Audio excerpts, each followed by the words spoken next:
Welcome everyone to our latest Try on Worlds livestream for Rift Storm Legion. We are going to be giving you a tour of the Brevane dungeons today. I'm Elizabeth Toby and I am here with Elrar. Howdy everybody. And why don't you introduce yourself? Sure. There might be some new folks who don't know you yet. Right. My name is Adam Mataney. I am the lead designer of Dungeons and Raids in Rift. So I'm gonna. It's my fault. I'm going to let you two take over from here. We're going to be taking you through 3 different dungeons today, so how about we hop on into the game and start showing things off? Sure thing. Alright, so I guess we're going to go to the Stormbreaker Protocol first. Indeed. This is the, oh, hello everybody, it's Elrar. Now it's adventure time. My chair looks so lonely with Yeah, I'm sorry. like, we'll get you an inflatable dummy next time. okay, yeah, that'd be good. That'd be good. We'll just put Simon's face on it. Yeah. Yeah, we should just put like a little dummy right there. Yeah. Alright. Okay, so here we are in Stormbreaker Protocol. This area, as you can see, we've got a new skybox, so that's exciting. It is the Strauss estate area in Eastern Holdings. What's happened here is the architects who are in Crucia's employ have captured the Prince Casimir, who is an important dude in the lores, and they are holding him hostage. And so you can see down there in the Strauss estate, I guess you kind of can't see, but... Well, you'll see in a second. In a second you'll see. You know, but the architects have, they have some affiliation with earth magic, even though they're not servants of Lathis. You know, and they've used some of that magic to dry up the area and kind of make it desert-like, so it's different from the area in the just in the base world. So what is Stormbreaker Protocol all about? So the Stormbreaker, the idea here is that it's sort of like a hacking program that is used to take control of mechs and use them for yourself. You know, most of these mechs are created by Crucia, by her armies for her use. So using the Stormbreaker, you're able to take those mechs and utilize them in the services that you said did. And just to break in, for anyone who is interested and has questions about what you're seeing about the dungeons, please feel free to just post them in chat. We'll try and ask as we go along. Or generalized questions on Dungeons and Raids. I can answer that too. Yes. But, all right. But not class stuff. So. Yes, many questions. Or itemization or any of those things that aren't my department. Or lag.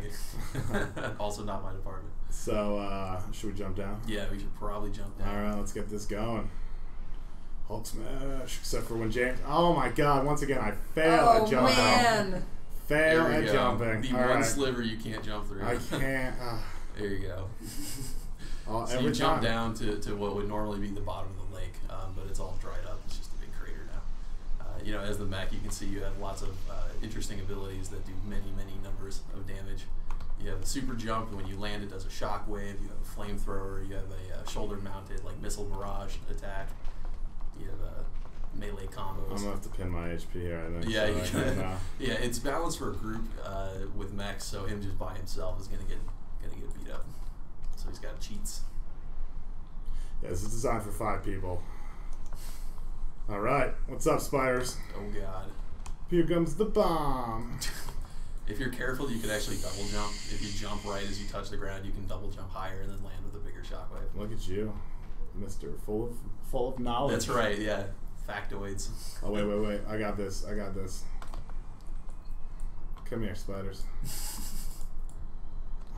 Oh, he's just deranged, just nuking you. Darn it! You can see those green orbs are they're health orbs. So you know if you get low on health, you can go grab those up. Although if you pin your health, you're not gonna. But you guys won't have such luxuries when you're enjoying it. No, unfortunately not. Alright, so. Flamethrower. One hell of a flamethrower. Yeah. Yeah. Yeah, we figured, you know, the tactician gets all these flamethrower toys. Should give some people opportunities to play with them without having to roll a tactician. So who also designed this character? Which one? The mech? one, yes, the mech. It would be one of our wonderful, illustrious character artists who built this guy. We're using it in a few places. It's sort of like the Ascended mech. They're able to, or sorry, it's the Imperian mech that the Ascended are able to use. Yeah, you see, I just got my double jump. Yeah, getting those high levels of coins and stuff. All right, I'm gonna kill these guys so that once again, move on. With these dungeons, guys, you know, I am a single man army. Yes, so I guess that's you know, a good question for some people who are watching who may be new to what they're seeing. How many people usually run these dungeons? It would be a 5-man group typically. Maybe if you over level it, you could go in with fewer than 5. But all these things are designed for 5 players at the recommended level. So this dungeon is level 54. Yeah, it's 54. And here's another question from chat. Someone is asking, are these dungeons harder than the dungeons people have previously encountered in Rift before? Well, hopefully they're not too different in terms of difficulty. You know, in general, the leveling experience is going to be a little bit less harsh than when you get to expert mode at max level. Oh my god. Uh-oh. You're getting out of control. You are getting swarmed. You should jump into them. You can see when you do the shockwave, it actually hurts. Okay, let's do that. So in general, like relative difficulty-wise, it should be, you know, pretty doable with a group of 5. You know, even if you're not super optimally spec'd or set up. But once you get to expert mode, it'll be a little bit more stringent. You have to be more careful. You know. See, I didn't do my mech piloting homework. Now I'm just gonna know, double jump on top of everything. Whee! Yeah, there you go. Yeah. And then rocket launcher to the face. Does lots of extra damage. And here's another question while you're wreaking havoc. Is there only one kind of mech spec, or are they specific, general, tanking? Sure, yeah. So right now there's just one kind. You know, you have kind of like a basic complement of abilities, and then if you need health, you're able to grab up those green healing orbs. You know, we really want to see how popular this sort of gameplay is. And if it is popular, then we're definitely going to use it more in the future. You know, but in the meantime, we want to see if this is something that people really like, if they respond favorably. You know, then we'll use it more, have maybe more of a, you pick your class with your, you know, 1 of 3 different kinds of mech or something along those lines. It's something we'd like to do, but only if people really like it. If people don't like it that much, then we don't want to spend our time. I will say, in playing through in some parts, though, it's fun just to jump out into like a different role entirely than what I'm doing, and everyone's just kind of relying on each other to you know, kind of pull the full weight of the group, and it's a lot of fun, especially doing a boss encounter like this. Yeah. The first several bosses you play as a mech, and then after that your mech gets blowed up and you have to continue on foot to finish the rest of the zone, just with your normal ability bar, not your broken one. Or sorry, your brokenly good one. I'm just trying to kill these dudes off. See, it's not broken enough apparently, because James has to like kill target each and every individual NPC. Man, you are totally getting swarmed. It's just too many NPCs. We have a live stream to go. Bugs, come on, get out of my way. Were there this many when we were running practices? I swear, I must have messed something up and run over the wrong ant hive or something. Oh yeah, those hives do spawn more guys out. So. Well, now you're seeing the importance of where to place yourself, guys. And why, even with 5 people, this would be difficult. It's actually not that super hard when you're in the max, because you do lots of the damages. Your numbers are big. Yeah, you've got a bunch of people double jumping. Yeah, you have a bunch of people doing Mario. Oh, you know what? You probably need to target the hive. Actually, it's probably just. Oh, is it just spawning out of there? Oh, okay. So silly. I am going to jump in with one more question. Another dungeon question. Do we have to have a healing class or specific roles for any specific dungeon, or can you do it with any character? I suppose keep that to the 3 that we're debuting today. Yeah, sure. Generally speaking, you're going to want a healer in your dungeon. You're not going to want to go without a healer. You're going to want a tank. You're not going to want to go without a tank. We don't have anything in the dungeons that we're showing today, you know, that completely flip the script on what you're going to do as your character, other than playing as a mech. And here's another one based about length. You know, are any of the dungeons going to be more raid-like in terms of length? How long do these generally take? Honestly, no, not really. You know, the dungeons are all 5 bosses. You know, they're meant to take a similar amount of time as dungeons in vanilla. A little bit earlier in vanilla, I guess, before people got so powerful relative to the dungeons. You know, but I mean, generally speaking, it's kind of a tough sell to say I want to do a raid zone. You know, a raid zone size zone, rather, made for 5 people. You know, like, Art is not usually going to go for something like that, mostly because it's an incredibly huge investment, you know, generally speaking. And, you know, if you have a space that's suitable for 20 people, it's probably not going to be suitable for 5, and vice versa. So, you every level is built kind of according to what the content is supposed to be, not necessarily to just random combinations of sizes and scope. And yes, for someone in chat who is asking, this is Rift Storm Legion. We are, for people who may have just joined us, we are giving a tour of 3 of the dungeons in Brevane. Right now, Elrar is just running around stomping on spiders. Alright, let's... let's just get through this now. Alright.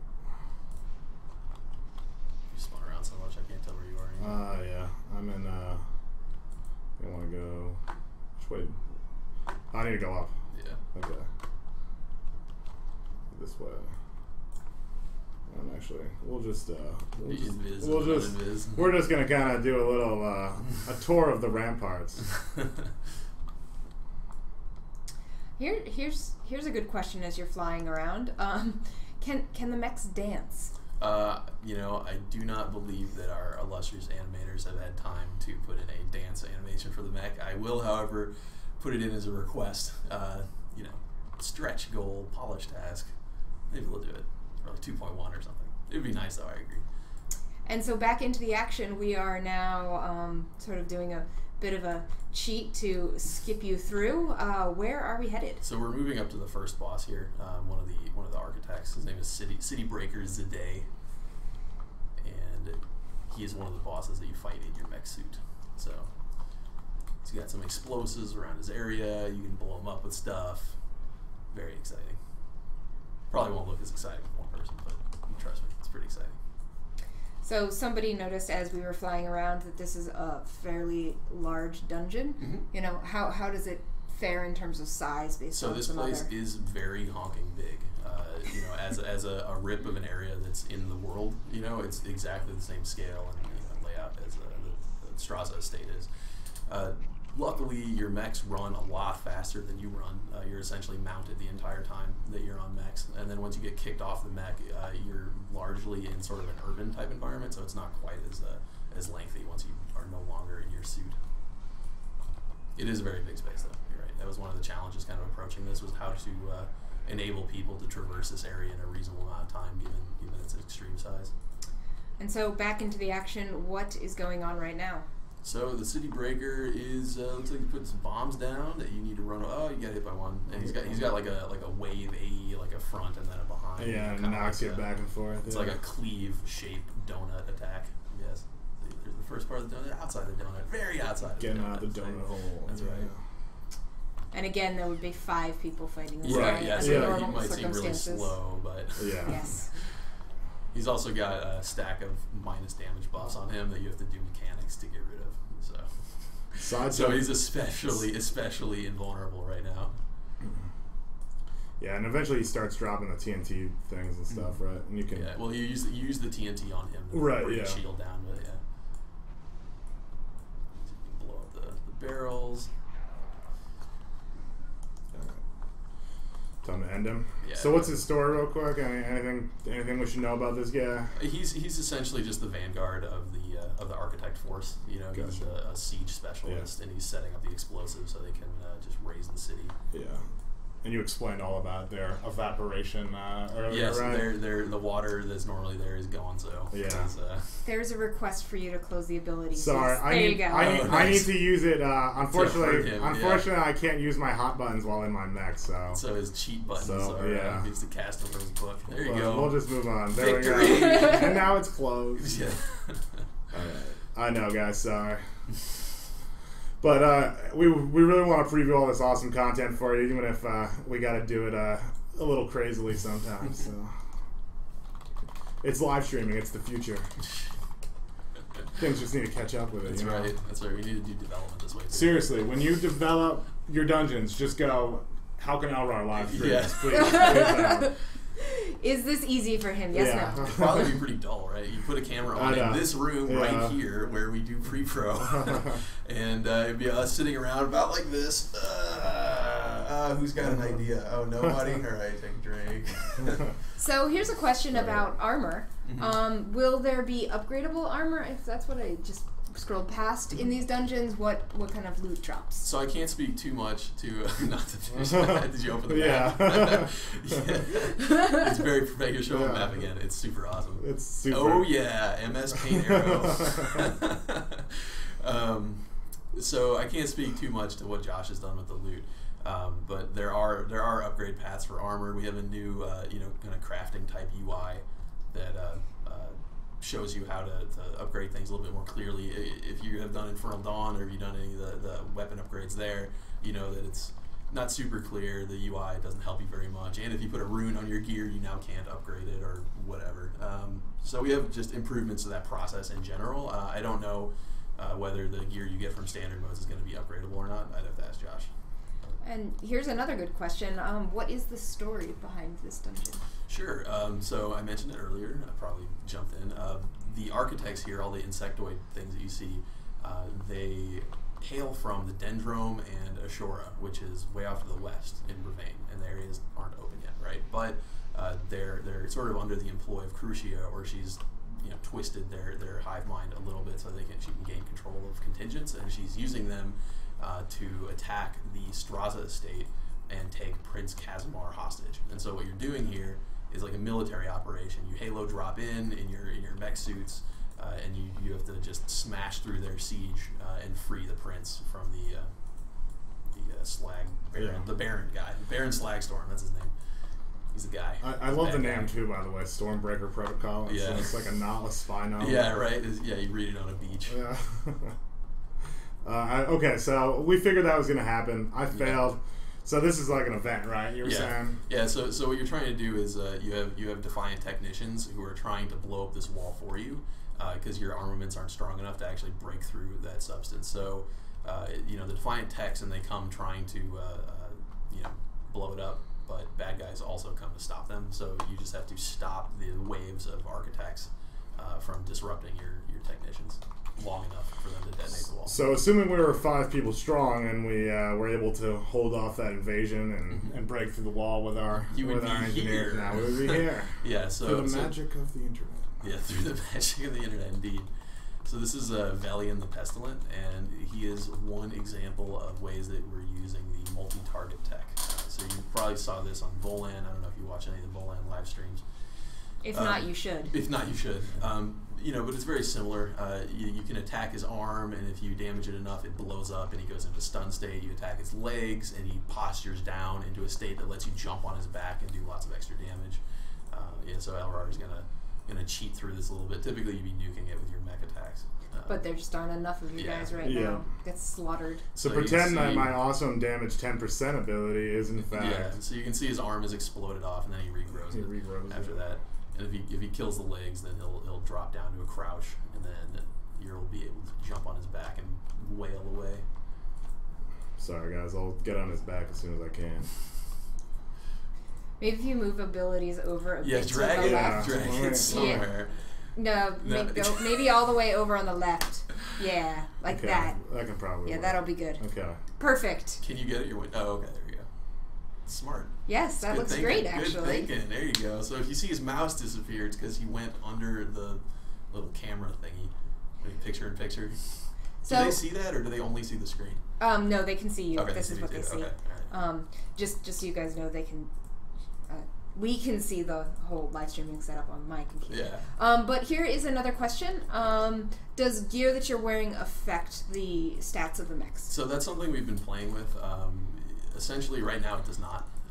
We'd like it to, but it's not a very easy thing to do. So probably this round of mech mechanics is not going to use player stats, but maybe the next time we will. Especially if we do various roles, we'll pretty much need to, I think. But he's down. He's down. Jump on him. Jump on him. You can see jump on him. You can jump on his back. You can melee him while you're up there. You do lots of extra damage, and then once you do that enough, you kill his heart basically, and then he actually dies. He's an awesome looking boss. Yeah, he's a Colossus also. Yeah, I think you saw him in the questing in Storm Legion as well. Could be, yeah, we try to use these models, they're very unique in general, but it's sort of a shame to only use them in one place ever, you know, so a lot of them are reusable in different contexts. Well, you know. Well, I'm sure Greenscale's got his own little designs in mind when he makes those ships. I don't know if Greenscale's going to come back. Maybe Ghost Greenscale. Well, he's on 100x health. On his back again. Yeah, double jump through the trees. So that's you're nuking something else. You're nuking an ensnaring blossom. Well, I don't know what an ensnaring blossom is, but I was nuking the hell out of that. Alright, now you're going to die, clown. There you go. Alright. There he goes. Oh, yeah, it's nuking one of his little things. Yeah. So he drops down these little snaring pits, too. Yeah. They don't help you run away from his arm cannon thing. Alright, so you're dead, Daddy-O. Alright, so I think that just about wraps it up for Stormbreaker Protocol, right? But we are not done. We still have a couple more. Yeah, so as we go through here, you see this is the area that's going to explode your mechs. So past Velian, you can't use your mechs anymore. You have to proceed on foot. We'll go ahead and let you guys find out about that stuff on the actual server for realsies. Yeah, so there's a bunch of stuff after here. You can see there's 3 more encounters, including Telathalon and then the Sandstorm Onslaught, which is an actual onslaught event that happens in the dungeon, right? That is correct. It is a legitimate for reals onslaught. Any teaser you want to give out about Mr. Baron Slagstorm? He has a mechanic where you kind of have to run a football through a field of bad stuff, so to speak. It's not a football. It's like crystal probably. We use crystal for things like that. Yeah, so. Yeah, pick up a crystal and run it through the bad things. Yes, running through the bad things. That is a riftism, I think. Yeah. Yeah. So, all right. So, where are we going next? I guess we should go to Golem Foundry. It's the next dungeon up in level. Sweet. 3 people or something. I think we blow up his cover. I don't know. So I do have one general question for you before we. Oh dear God! What was a menagerie of stuffed animals. It looked like. I'm not really sure. Oh, and Neon Cat. Nice. That's good. And Neon Cat, yes. Mm-hmm. Oh, nice. For all you baseball fans out there. They're just gonna keep doing that as long as I have a camera on them, aren't I? Okay. All right. Okay. We're gonna minimize them. We're the Golem Foundry now. All right. So, general question. Sure.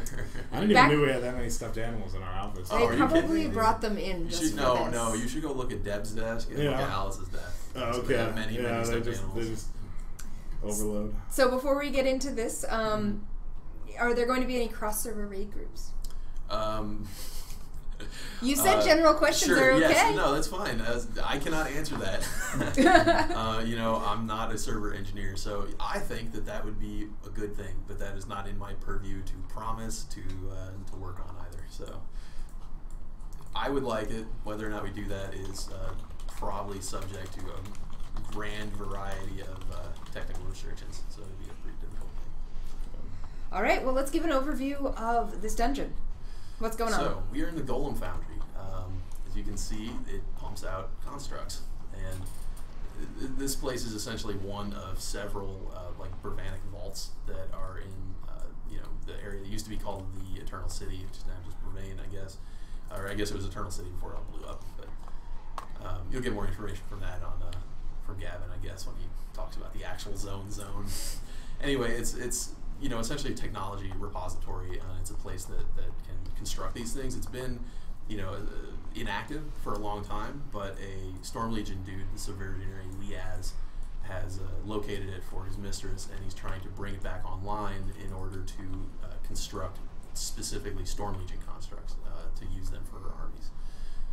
So what you're fighting, at least initially, is essentially just like a giant forklift machine. The first boss is the Locomotive Bulwark, and it's really just there doing a job, right? But the technology, the Brevanic technology, is very, very powerful and it's really advanced.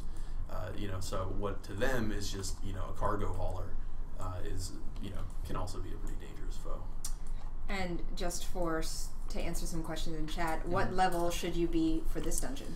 I'm going to remember off the top of my head, it's level 56 to 58. Yes. I want to say. Oh, is that right? Yes. Well, also they were guessing because of the mob level. Oh, so. Yeah. Well, there you go. 56 to 58. Yeah. I should have looked at that and said it more authoritatively, I guess. I wasn't trying to trick you. Yeah, it was a trick question. You're like, wrong! This guy's animations are awesome. Yeah, so the Locomotive Bulwark is a pretty badass monster. And now he's all weakened because I'm Yeah, awesome. he zapped him, he blew up his armor. He's got Orichalcum plating armor. Maybe a Tempest right now. Well, there it is. Now it's back. Uh-oh. Now it's bulwarking. He shoots out some ion sparks all over the place. That's a loaded question. Are the new dungeons a hard challenge? No, they're completely easy. It depends on... It very much depends on who you are and what you go into these dungeons with, I suppose you could say. In general, they're meant to be fairly doable. Especially standard mode is not meant to be something to slam your face into on the first boss over and over and over. If it's that difficult, then it's over to you. Well, or you're under-skilled, I guess. Oh, ouch. Little column A, little column B, a little bit. Locomotive Bulwark has been defeated. So as you can see, the dungeon just takes place in like one gigantic area. It's just a really, really big room.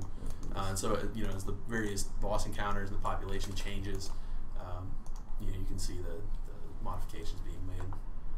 So the next boss is very called... dark. Yeah, UV315 is essentially a hunter-killer bot, and it operates better at nighttime. It can see in the dark, and so when it comes out, its minions chop up the energy conduits along the ground, and all the lighting goes very, very dark until you defeat UV315.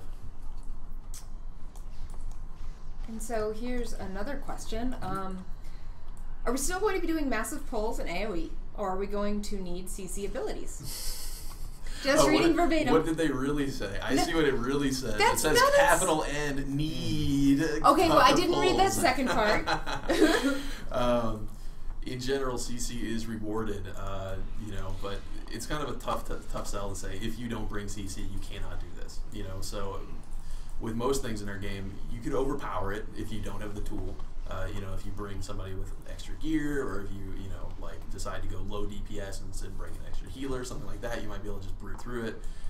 Generally speaking, using CC is very, very helpful, but not completely required, at least in dungeons. And one other question, kind of off topic, but people wanted to know, are weapons going to show up when you wear a cape if they're on your back? I know that's not for you, but they were asking. Answer, shrug. There's your answer, shrug. So another sign that the game is still in development. Yeah, you see the mighty hunter-killer bot UV315 looks suspiciously like a random trash mob. So him and his big brother Manslaughter are like the last two models getting finished in Storm Legion. Yeah. They're almost done. We probably will actually get them today to plug in, but not in time for us to just slap it in there. And so you can see. Sorry guys, but he puts down these pools of darkness. You slayed him. I just accidentally pressed the wrong button. You killed him in the bad way. I killed him in the really bad way. You're gonna have to go back out. It looked up. Clone came out anyway. Okay. So. Alright, killing him in the bad way didn't matter. Cool, you just didn't get zone credit, so... Thank your team for making it so that I didn't break shit. We let broken shit go live. Not really, that's not what we do. Alright. So this is the Mimic bot, what we call internally the Mimic bot. Her name is C1-ON3, or the clone bot. You can see her trash pulls, essentially, like the pulls leading up to her, are holographic clones of her. So she pops out, she spawns in some holograms. And someone does some hot loading. Someone does. Oh, you're on the beta server. Yeah, I am on beta. Yeah, that doesn't help. Someone's well. So right now there's a Cruciate test ongoing. Yeah. And so Billy probably was like, "Oh, it's not hitting the tank hard enough." Yeah. Put in a 1.2 where there used to be a 1.0, and then hot load. Oh. Balls. All right, I'm gonna go check. Yeah. I think now. Did Billy blow us up, or? Yes. All right, so that's what happens when you're on a testing server. Yes. Doing development. It's fun. Yes. We'll get ourselves back and running. So until then, we will ask a couple other questions. Oh gosh, now there are going to be a lot more questions going on. Maybe you can help answer this one. How will new raids and dungeons be scaled the ones that already exist now that we're going to have a higher level. So Adam can speak to any specifics that they might be doing, but as far as I know, at least for launch, we're not really changing anything around with the existing content. That'll still be there. It'll still be available for you to enjoy, to take on, to earn the achievements and rewards that they have. Adam might know more about what they're actually doing specific-wise, so we'll toss that towards him when he gets back in here. But. And also another question, are you going to get more master modes with the expansion so that experts don't become stagnant? There will only be experts at launch.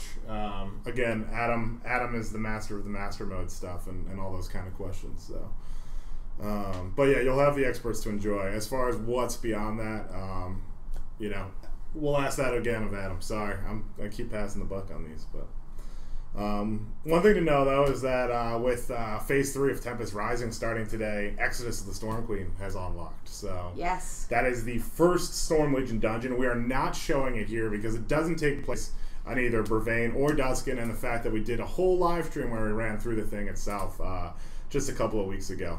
Which you can see on YouTube, correct? Yeah, at least on our Twitch TV channel. It should be on YouTube either now or soon, so I'm not sure which ones are up there. We've done a ton of live streams this month, which I hope you guys have been enjoying. We've got, after this one, 3 left to go before the launch of Storm Legion, so we'll kind of give you a run-through. So this is actually kind of a 2-week series here, where 1 week this week we're kind of exploring Brevane, so you'll see news articles and concept art and all that kind of stuff come out.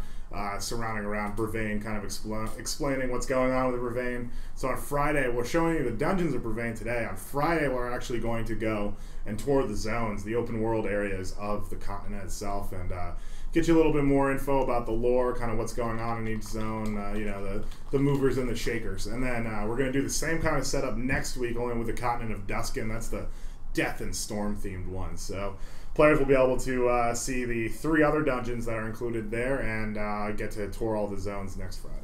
Yeah, and I know that some of you guys are asking questions about live streams. If you've missed any in the past, obviously go to YouTube or go to our Twitch channel, which you see, and go on Twitch. It's in the videos tab.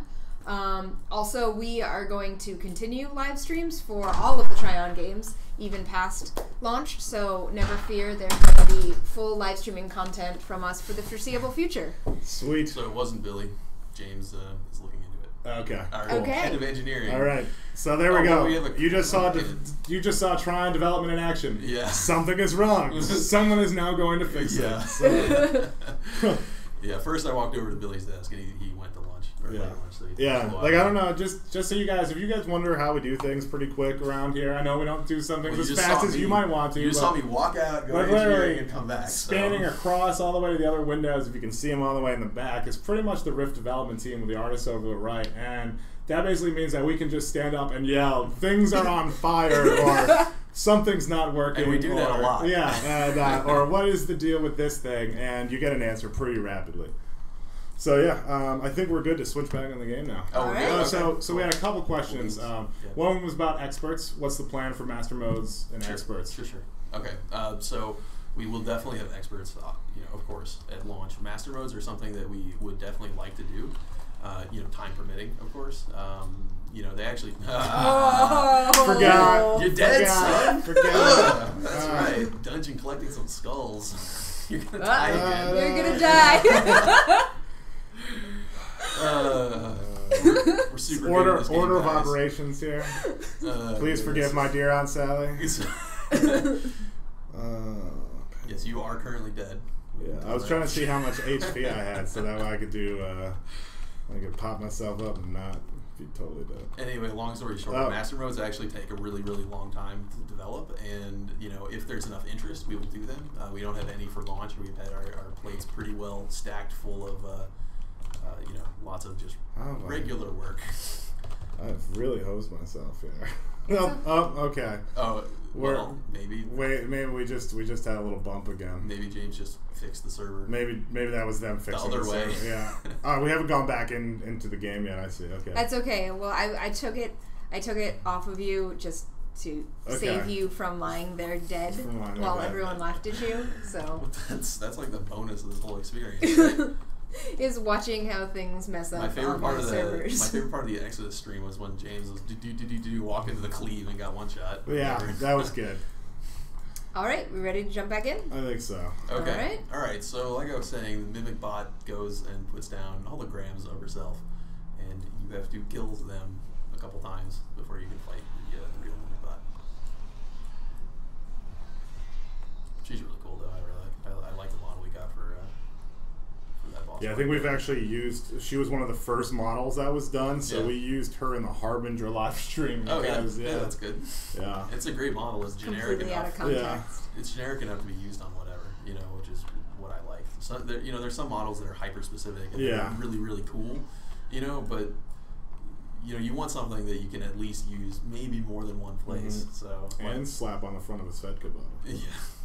Like being attacked by shop mannequins. Shop mannequins. There you go. You can see her all creepy right now. What was that? What's that movie with the dude and the mannequin and the chick from Sex and the City or whatever? Wasn't that this movie from like the 80s? The one where she comes alive. Wasn't it called Yes. Mannequin? I think it is. I think called it was Mannequin. called Mannequin. Oh Yeah. wow! Oh, I should have think of that name. Yeah, I? it is Mannequin. Yeah. Very creepy. Yeah, my words are kind of run out, I think. It's alright. You should have seen our practice last night. We were sitting here, we had both just been working a full day, and we're just like, what are these things we are talking about?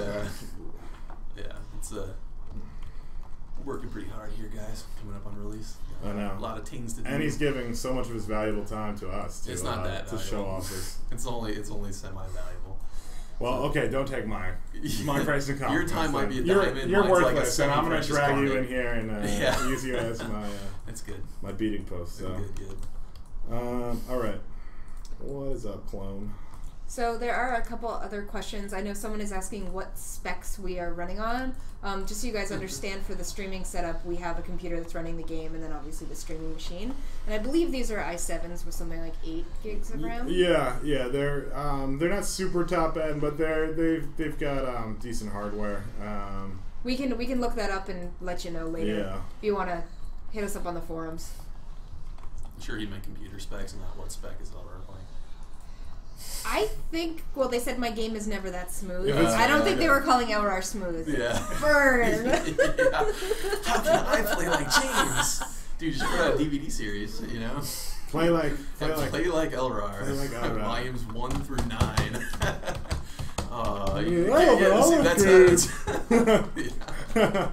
That's good. There you go. They can see how to play you. Put up your windows everywhere. Alright, where you at, clone? Time to get cloned. Oh, good one. Well done. Oh. Well done, sir. I'm here all day. There is the mighty real clone bot. Oh, darn it, I did it again. How did I need to move that hotbar. That's terrible. Still stepping right, though. Still stepping right. Go Dungeons team. Alright. Dealing with my crap. Good, at least the zone goes through. Yeah. So normally she does her cool, like, shadow stepping thing all over the place. Yeah, you'll have to trust us. That's pretty cool. Yeah. Alright, so now we're up to Subversionary Liaz, who is the Storm Legion representative who's here. He's already kind of reprogrammed the other pieces of hardware in this room, and he's currently trying to activate and reprogram Manslaughter, who is currently not there. You can just imagine a big, beefy Imperian robot strung up on the wall, like a prototype that was too dangerous to actually just leave in regular storage. Again, supercharged. So just imagine that in the center where the dude is doing his channel beam. So here's a question from someone who's been waiting patiently, as I missed their question a couple times. Can you make a master mode of old raids and make them scaled for level 60s while keeping the regular ones level 50s or expert modes? So is the query, can you make master mode raids, or can you use the raid zones to make master mode 5-mans? Right? Yes. Because those two. Oh yeah. Oh, wait, it's both questions. Can you make a master mode of old raids to make them scaled for level 60s? I think you should just answer both. I think just answer all of it. So long story short, probably not. Probably are not going to make master mode, Greenscale's Blight. And well, actually, we've actually talked about that. But as usual, it's a time thing. You know what I mean? So it takes us a pretty good amount of time to develop a raid zone. And so if we were to make a province or blowing up again. Yeah. So if we were to take the time to do a master mode Greenscale's Blight, for instance, it wouldn't just be a re-leveled, relevelled version with refactored damage and nothing else. You know what I mean? It's like that wouldn't. personally, I don't think that would be worth our time to put out. You know, given that the majority of the time is not spent on the initial build, but on very careful tuning. You know, which even given a lot of care is you know, sometimes isn't super accurate. So you know, it's a possibility if we have the time. But if we don't have the time, then it's not a super high priority for me. I hope that doesn't break their heart or whatever.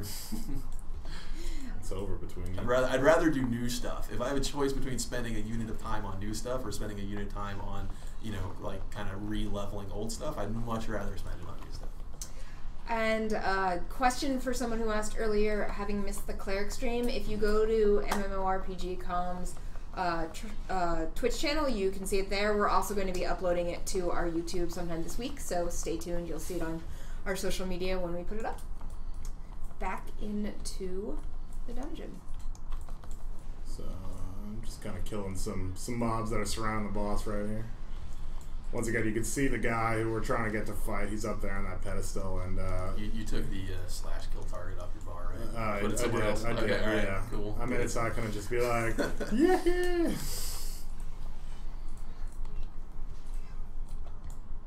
I wish I kept a record of the chat after a stream. Yeah, we're gonna be working on that.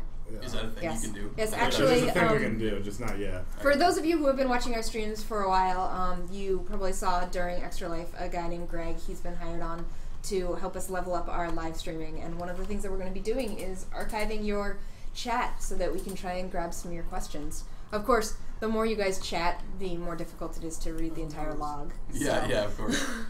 You see the laser beam, it looks like it's lagging. Yeah, there it goes. Oh, there we go. So here's a question. Due to the popularity of Looking for Dungeon, will you add a Looking for Raid feature?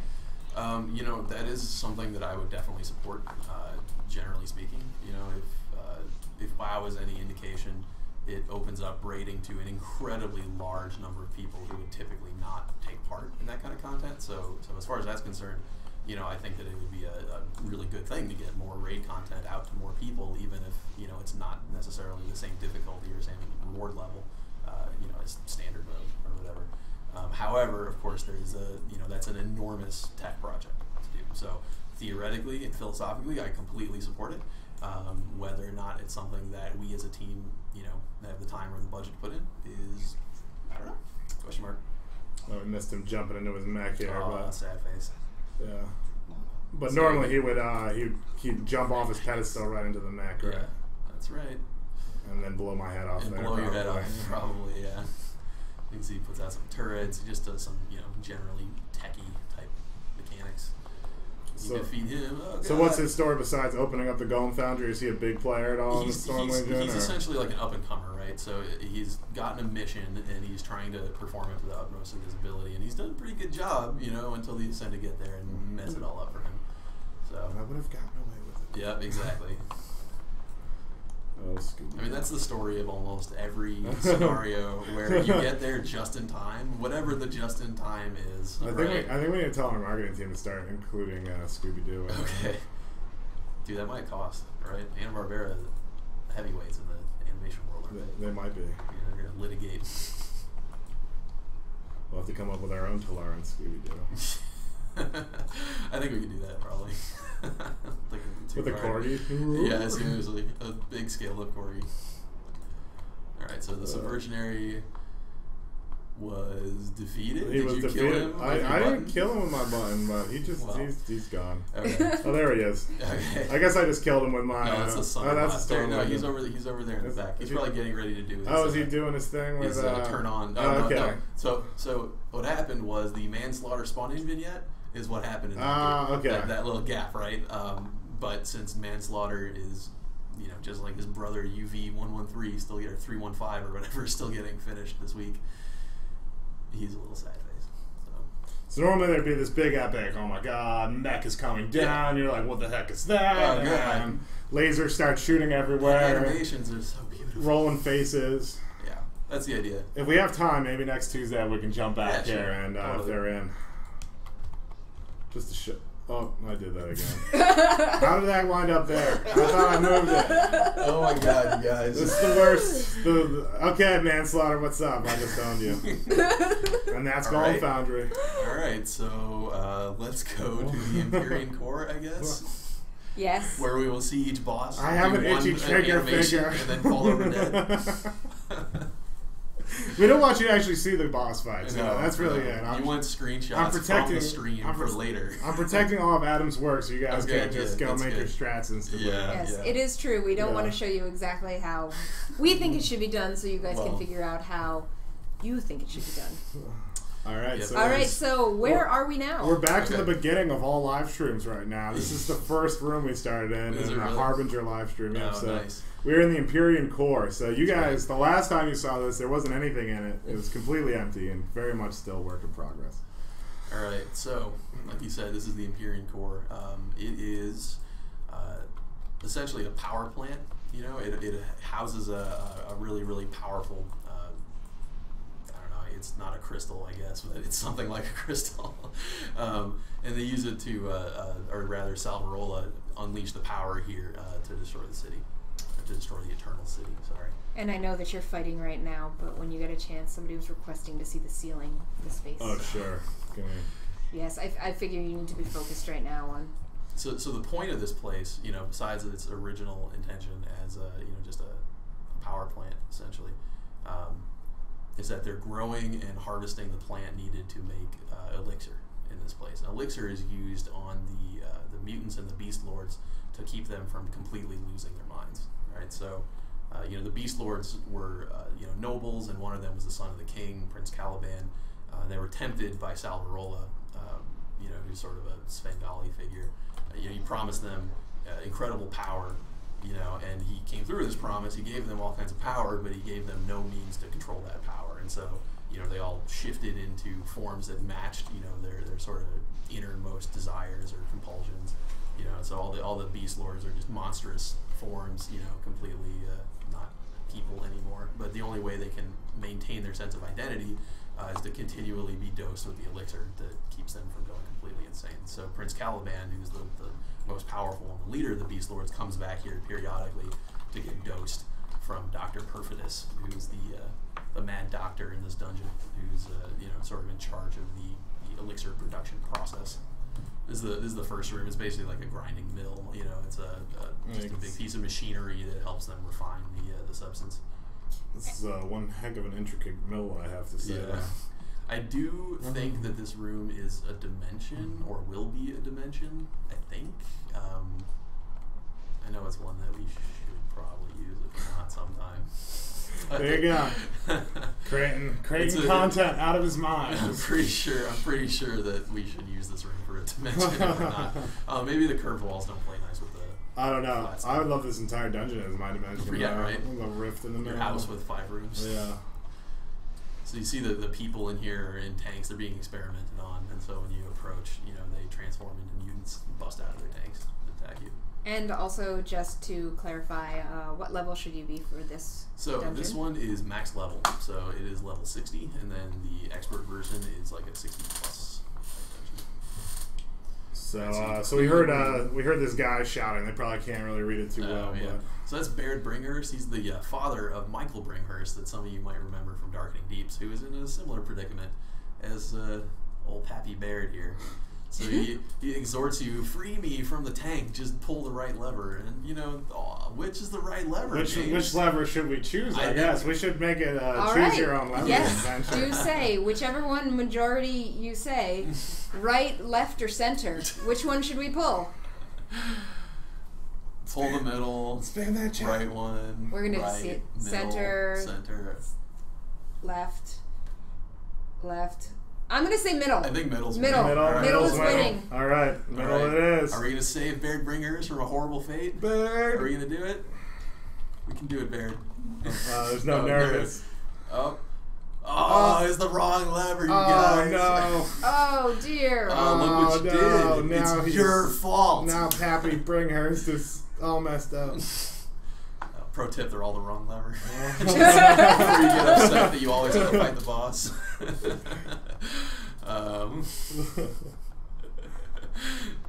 So yeah, Baird Bringhurst. He's kind of a tank and spake fight. He's got some directional attacks, but he's very much a thwomp you in the face with his big spiky fists kind of attack, or kind of boss fight.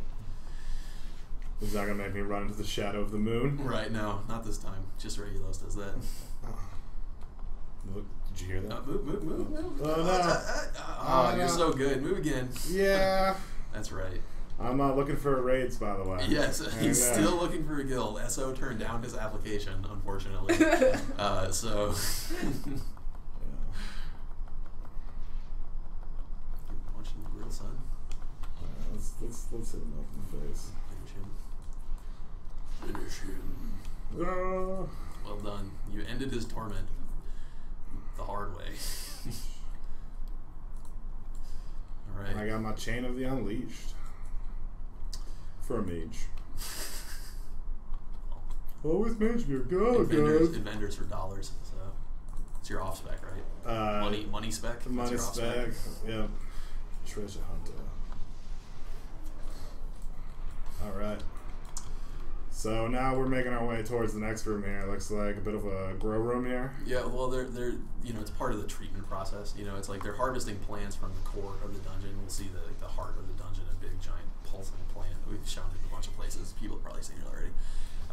So the plants that grow there are what they're taking. They're like drying in this room and grinding it into elixir stuff in the next room, the first one we started in. It's just a horticultural process, right? Highly scientific. Mm-hmm. Agriculture in action.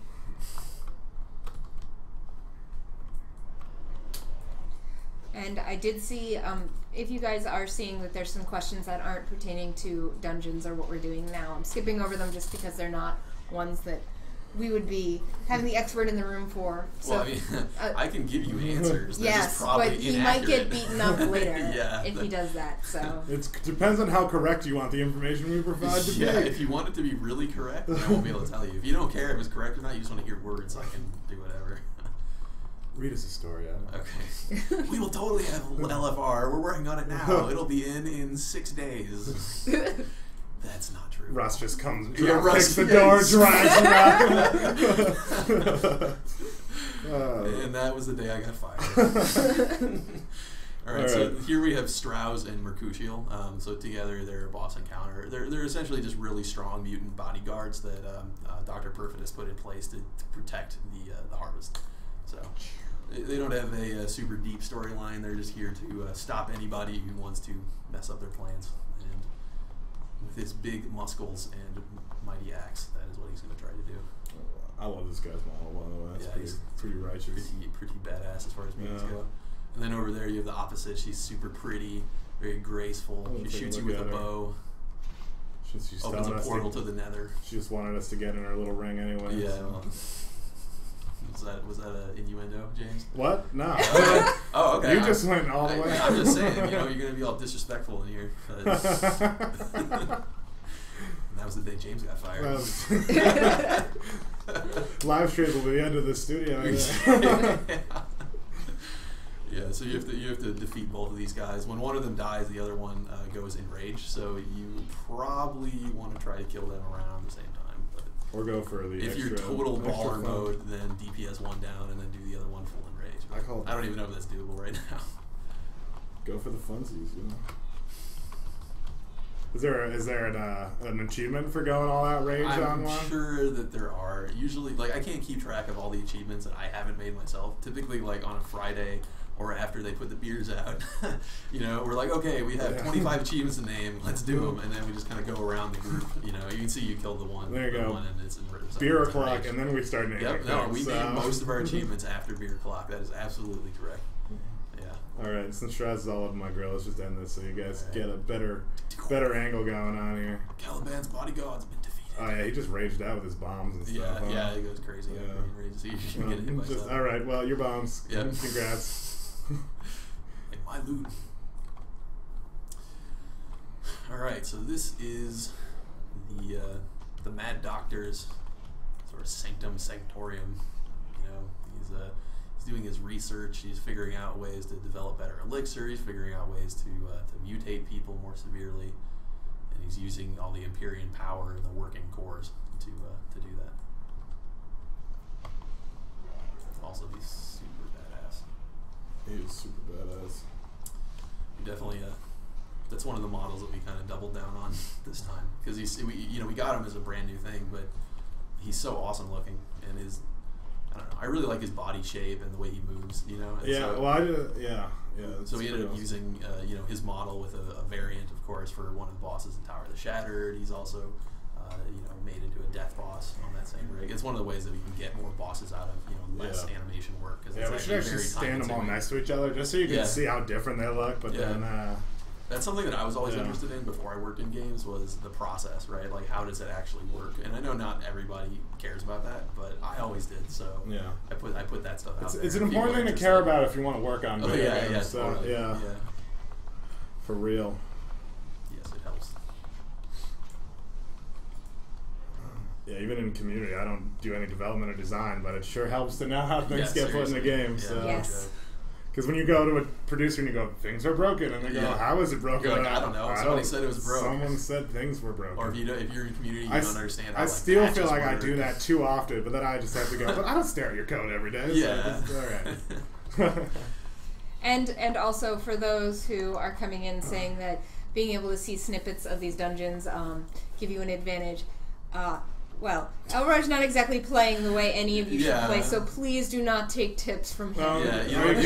There's a book coming out right after this. Yeah, no, it's his DVD series. Yeah. It's a book now? You already scaled it down? E-book on Kindle, Oh, okay. Oh, good. All right.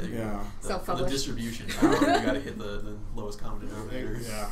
You got to get it out there. I don't remember now. Not as important as my PDF documents. Yeah, you're totally right.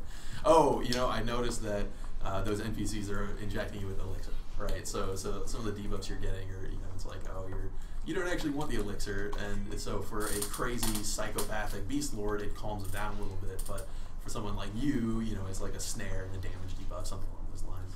Yeah, this one apparently attracts nearby enemies, so... it makes you delicious. Yeah, so, okay, you're dead. These guys are really cool looking now. So. Yeah, one of the mutant variants. The mutant boss lords or whatever they are. Alright, you're dead. Magic. Okay, so now that you're on the Docta... Which, by the way, let's just look around this room one more time because it's awesome every time. Yeah, he looks a little Storm Legion-y, but he's not. He's using Imperian power. It just happens to be electricity. So you can see his little tube apparatus there. Yikes. I think he's super badass. He's really awesome looking. He throws flasks and... Oh, you got a guy. Oh, no. He's blasting me with a monster. So what happens here, he actually has very, very low health, but he has a protective shield. And so once you bring the shield down, you can kill him pretty quickly, but, it takes a little while to do that. So the majority of the fight is, figuring out how to neutralize his shield, and then once you can actually punch him in the face, he goes down pretty quick. He just loves some of these purple beasts. That's right. The important part of this fight, besides handling these guys so they don't beat up the rest of your group, is the water elementals come in, and they're not really water elementals. I mean, they are, but I think they're like sludge beasts or something. I can't remember the name off the top of my head. There's so much stuff we put in this game. They're coming out of the coolant reactor. Yeah. So they come out of the vents, right, and they're walking at players. And if you get them to walk into the boss instead, then they blow up a stack of his shield. And so you want to run 10 of them into him to get rid of the shield. So you can see the stack right there. Spoilers. Yeah, see, so 2 of them hit him, he's at 8, 2 more hit him, he's at 6, and once you get him down to 0, he falls over. I become a water. Well, I mean, you actually don't have that long, because then a crap load of elementals come in, they'll blow up if they reach you as well, so you don't want that. Yeah, so that's why I'm cutting them through him, if you notice. And those guys just blew up behind me here. Yeah, so now he resets all those, he's attackable, and then a big ring of them start walking in, and if you don't kill them before they get close enough to blow up, then you're in Pain Town. Population, It's his hometown. It is my hometown. I'm from Paintown. I was going to say Paintown, Illinois. But, are you from Illinois? Not even from Illinois. Okay. We're North Virginia. Yeah, so this is the part where we die. Probably, yeah. Things will be actually blowing up on you. Unless you're really super hardcore awesome, I guess. So lightning blast coming down. Alright, lightning blast. So now that the Mad Doctor has been liquidated, you can move on to Prince Caliban's chamber. Actually, no, that's not right. That's not next. First, you have to do the core meltdown. Yeah, first we which do the core. is in the way of Caliban's chamber. Yeah. All right, so there's the core, right?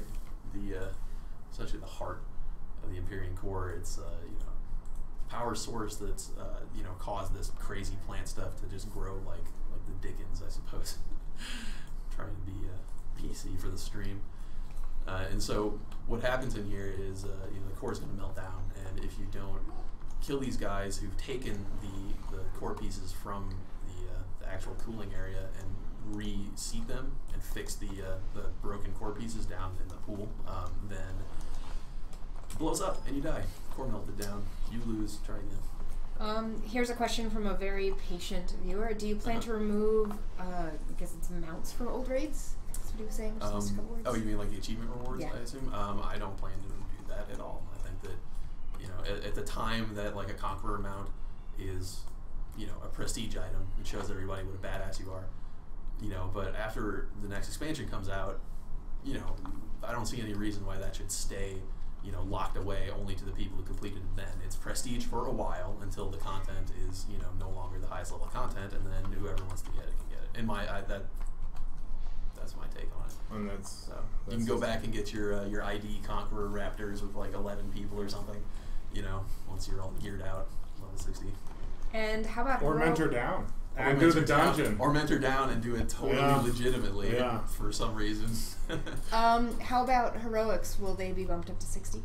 No, existing experts are going to stay existing experts. We're not going to re-level them. They just came out of nowhere. Yeah, well, so you kill that guy and he spawns out you know, additional protectors and a core piece, and then you grab the core piece. All right, so we're just going to show you one of these runs here. You have to repeat it 3 times. Yeah. So you can see there a visual indicator of how many you know, things are still broken. Then you want to go to one of the busted core pieces. Inside look of work in progress. There you go. But have no fear, folks. 2 weeks from now, it will be work in progress no more. Yeah. And in your hands. All right, so let's say he just did all 3 of those cores. You know, there's 3 dudes with core pieces on their back. We're just gonna move on past this. Probably. Yeah, we're just gonna fly up now through the invisible wall. It's only semi-invisible. The heat shield wall. That debuff he's got on him is from jumping into the tank of radioactive sludge or whatever. So you can see here the big minion there, he's turning on a obstruction removal system. So in this case, the obstructions are players, and the system is meant to remove them. I guess if, you know, giant log got caught in there or something, the obstruction removal system would be pretty useful as well. But you can see they are Sawblades. They come down the hall. They're fairly dodgeable, but they hit pretty hard. So. And I'm clearly getting cut by some of them as they pass by. Yeah, you had a dot on from one of them, or you had a dot from the dudes we were fighting before. And of course, I'm standing in the middle of the lanes here. So once again, with 5 people, you'd be a little bit more maneuverable than.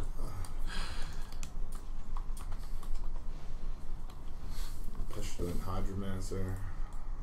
You're dead. Mancing your hydras. I know, seriously, look at the bubbles. I'm all bubbled up. I don't even know what that is. Called the Depths. Alright, so they saw. Oh dear. Caliban. So you can see Prince Caliban, who has become a monster from his the power given to him by Sawblade. He arrives to get a new dose of elixir because he's just about to lose control. And you guys get there just in time for him to go crazy. And, oh dear. And rage out on us. Rage out in glorious battle. Nope. Get out of the spores. Man, I love this glass with the water running over there. Yeah, this one turned out really good. Yeah. In terms of the art. It's one of the earlier ones. I think it was actually the first one. Yeah. That they worked on for Storm Legion, dungeon-wise. So here you go. If you're wondering why all the Imperian stuff wound up looking awesome, it's because they started with something really awesome to base it all off of. Oosh. Uh-oh. Oh, He's no. glaring at you. He's going to charge at you. No. Oh. Oh. Ouch. And then he still gorilla grabbed me from, you know, when he's got 6 arms or whatever. I think that's actually a bug. It looked like he was charging to a location, but it had you targeted still grabbed me with his giant gorilla arms. Yeah. I'll look at that when I get back to my desk. Or I'll I'll say, hey Larry, that charge looked weird on the live stream. Can you look at it? Or the answer might be, what are you doing with a single person? And then that's a lot. That's a lot. Yeah. From you even, you say, hey guys, such and such broke, or this person told me such and such broke. Do you know about that? Yeah. Or like, did they do it by themselves? Were they involved? Did they use dev commands? All right, so now I think he's raging out now. Oh dear. Keep backing up. Meet your end. So you see, he puts out these funnel growths, he does charges. He's just big. The pose. Bam. Big badass guy. That's right. Are most of the new dungeons indoors or outdoors? They're more indoors than outdoors, but there's a mix. You know, like you saw the Stormbreaker Protocol is outdoors. Golem Foundry, Imperian Core, both indoors. Tower of the Shattered is indoors. They're actually mostly indoors. The Regulus raid is partially outdoors. The Cruciate raid is partially outdoors. You know, it's kind of a mix. Exodus of the Storm Queen's outdoors. Outdoor and indoor. Outdoor and indoor. Right. Yeah. So I would say that if it's only one or the other, they're mostly indoor. But many of them also have indoor and outdoor elements. Yeah. So I think that brings us to the end of our tour. I think so. Right. Yes. So that means it's time for me to get back to work. I think so. Yeah. Right. So I just want to say thank you to everyone. A lot of them wanted you to wave to them, so we will request that wave to the stream. That was my cheer with my. Oh no! I mean actually you. Hello, stream. So because they loves you. Thank you guys so much for being here. We have another stream of Brevane coming on Friday at 2:30. We do, yeah. Yes. So the actual continental tour of Brevane. Yes. How long is that going to take? I don't know. Like 3 hours. 3 hours, something? yeah. So it's very big. Well, we're gonna figure that one out in the next couple of days, and all right. you'll get whatever we come up with. So it'll be fun. Yeah. So thank you for joining us, and we will see you on Friday. Thanks everybody. Bye guys.